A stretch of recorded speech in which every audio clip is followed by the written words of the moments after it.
Welcome to another deep dive.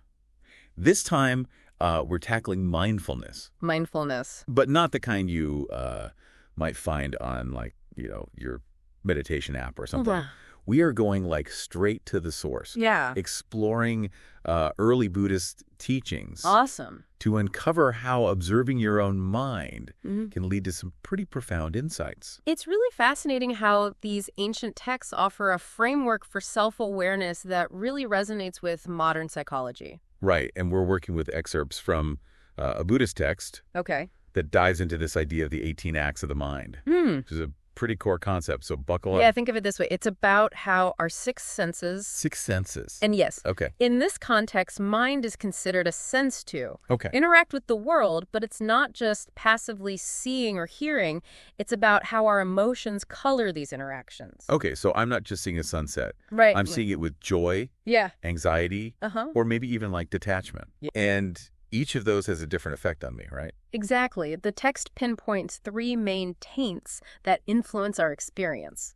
Joy, Joy. yearning, which is a kind of craving or grasping, Yearning. and abandonment, almost like apathy. Abandonment. So it's like an ancient recipe Yeah. for how our inner world shapes our experience, Right. but also how our experiences then shape us in turn. Yeah, The absolutely. text uses these vivid examples to illustrate these different acts. Right. And one that really stuck with me Okay. was how hearing beautiful music with joy Hmm. could actually lead to unkind actions later on. Interesting. Seems a bit counterintuitive, doesn't it? It does at first glance. Yeah. The text is highlighting the Buddhist understanding of attachment Okay. and how it leads to suffering. Okay. Even experiencing something positive like joy, if we cling to it too tightly, can backfire.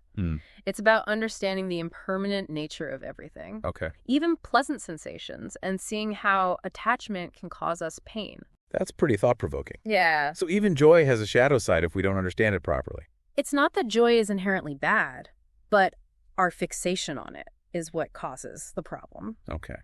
This ties into the idea of retribution, Retribution.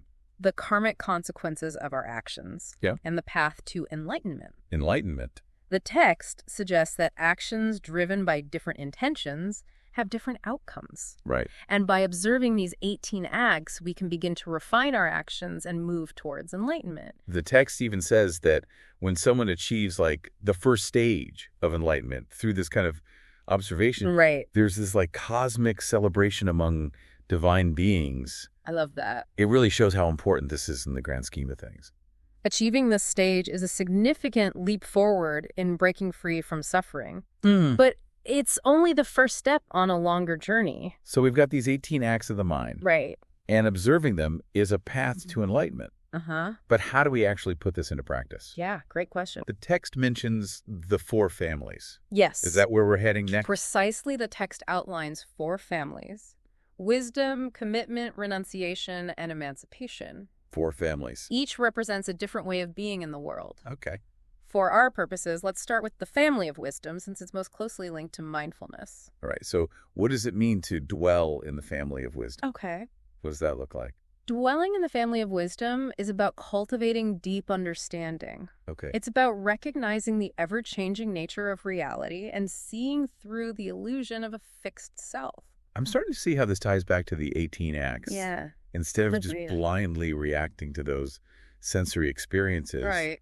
we're cultivating the wisdom to understand them, right? Exactly. The text points to a key practice. Mhm. Observing your mind and body as composed of elements: earth, water, fire, wind, air, and consciousness. So it's like recognizing that even our physical bodies are in constant flux. Yes. Just like our thoughts and emotions. It's about developing a profound, embodied awareness that allows you to see the interconnectedness of everything. Okay, so we're back, and we're diving even deeper into mindfulness through these early Buddhist teachings. That's right. Last time, Yeah. we really unpacked those 18 acts of the mind. Yeah. And we even started exploring Uh-huh. those four families mentioned in the text. We focused on the family of wisdom, Right. but remember there are three more: commitment, renunciation, and emancipation. Three more. Each offers a unique perspective on the path to a more fulfilling life. Okay, let's break those down a bit more. Okay. What does it mean to dwell in the family of commitment? Yeah. That one seems pretty central to a lot of different philosophies and religions. Right. But I'm curious about the Buddhist take on it. Yeah, it's about aligning your actions with your deepest values. Oh. Striving to live in a way that benefits both yourself and others. It's a commitment to ethical conduct and continuous growth. So it's not just about, like, making a grand gesture or something. Right. But rather like a consistent effort to show up authentically in, like, every aspect of life. Exactly. It's about moving beyond those fleeting desires and impulses. Okay. Dedicating yourself to something larger than yourself. Now, the family of renunciation, that one always sounds a bit intimidating to me. Yeah. Does it mean giving up everything I enjoy? Not necessarily. It's not about deprivation or living like an ascetic. Yeah. It's about recognizing the impermanent nature of material possessions and worldly attachments. It invites us to shift our focus from external validation to inner peace and contentment. So it's more about recognizing that true happiness doesn't come from, like, clinging to things that are ultimately fleeting. Precisely. It's about finding freedom by letting go of what doesn't truly serve us on our path. Okay, that makes a lot more sense. Yeah. And finally, we have the family of emancipation. Right. This one feels like the ultimate goal. Yes. It's the culmination of this path, the realization of full enlightenment and liberation from suffering. It's a state of profound peace, wisdom, and compassion. Sounds pretty amazing. Yeah. But I imagine it takes like a lifetime, maybe even many lifetimes, to actually reach that state. It's true that full enlightenment is a lofty goal, but the beauty is that every step we take towards these four families, even if we don't achieve complete emancipation in this life, has a positive impact. So even if we're not all destined to become, like, enlightened beings in this go-around, we can still benefit from cultivating wisdom, commitment, and renunciation. Every step towards mindful awareness brings you closer to a life of greater peace, purpose, and fulfillment. It's a journey worth taking regardless of the final destination. I'm really getting a sense of how all of these families connect to a mindful life. Yeah. But I'm also wondering how we actually put these concepts into practice. Right. In our daily lives. Yeah, good question. We talked about meditation. But are there other, like, tools or techniques that we can use? Of course, one incredibly powerful technique, and it's simpler than you might think, is mindful breathing. Mindful breathing. It's all about focusing your attention on the sensation of your breath as it enters and leaves your body. I heard about that. Yeah. It's supposed to be really helpful for, like, calming the mind and bringing you into the present moment. Exactly. And there's so many variations of this practice. You can focus on the length of your inhales and exhales, the rise and fall of your chest, or even just the feeling of the air passing through your nostrils. I can see how that could be powerful. Yeah. It seems almost too simple, but I guess that's the beauty of it. Right. Are there other practices that can help us connect more deeply with the 18 acts of the mind? Another excellent practice is called body scanning. Body scanning. This involves systematically bringing your attention to different parts of your body, noticing any sensations that arise. So it's like tuning into the physical manifestations of thoughts and emotions. Exactly. Like how tension in my shoulders might reflect stress I'm carrying mentally. Precisely. It's a way of becoming more embodied, more aware of the constant interplay between our minds and bodies. And it's a great way to practice non-judgmental observation. As you notice sensations, you simply acknowledge them without labeling them as good or bad, pleasant or unpleasant. That seems crucial for mindfulness. Yeah. Observing without getting caught up in the stories our minds create around those sensations. Exactly. It's about cultivating a sense of spacious awareness. We can see our thoughts and emotions as passing phenomena, not these fixed realities we often take them to be. This is really making those 18 acts feel more tangible. Yeah. I can see how practicing this kind of awareness would give us more insight into how our senses and emotions are shaping our experience. And that's the key. The more aware you become, the more freedom you have to choose how you respond to those experiences, rather than simply reacting on autopilot. This is all sinking in, but I also know from experience that mindfulness isn't always easy. Right. What are some of the challenges we might encounter as we try to incorporate these practices? Well, one of the most common challenges is that our minds tend to wander. Right. It's completely natural for thoughts to arise during meditation or mindfulness practices. The key is to simply notice those thoughts without judgment and gently guide your attention back to the present moment. It's like training a puppy, right? A great analogy. It takes patience and gentle guidance. And another challenge is that we might get discouraged if we don't see results immediately. Mindfulness is a practice, not a destination. It takes time and consistent effort to cultivate these qualities. That's an important reminder. Right. I think it's easy to get caught up in wanting to achieve mindfulness. Yeah. But it's really about the ongoing process. Precisely. And remember, even a few minutes of mindful practice each day can make a difference. It's about integrating these principles into your life, not isolating them into a separate compartment. So it's not about becoming some kind of mindfulness guru or something. Right. But rather about bringing that awareness and intention to everything you do. It's about waking up to the richness and beauty of the present moment, no matter what you're doing. I love that it's like finding those moments of stillness and peace amidst the chaos of everyday life. And as you cultivate these qualities, you might start to notice some pretty amazing benefits. Like what? Tell me more. Well, studies have shown that mindfulness can reduce stress and anxiety, improve sleep quality, boost your immune system, and even enhance your relationships. Wow, that's quite a list. Yeah. It really is remarkable how something as simple as paying attention can have such a profound impact on our well-being. It really is. And the beauty of mindfulness is that it's accessible to everyone. You don't need any special equipment or training, just a willingness to explore your own mind and a commitment to practice. This has been so insightful. Yeah. We've explored those 18 acts of the mind, delved into the 4 families, and learned about practical techniques for cultivating mindfulness. Right. But there's one piece of the puzzle we haven't fully addressed yet. Okay. The connection between all of this and the concept of enlightenment. That's right. Remember how the text mentioned that observing the 18 acts of the mind can lead to the first stage of enlightenment? Yes. And it's talked about all these divine beings rejoicing when someone reaches this stage. Sounds pretty epic. It is, but what exactly does it mean to achieve enlightenment?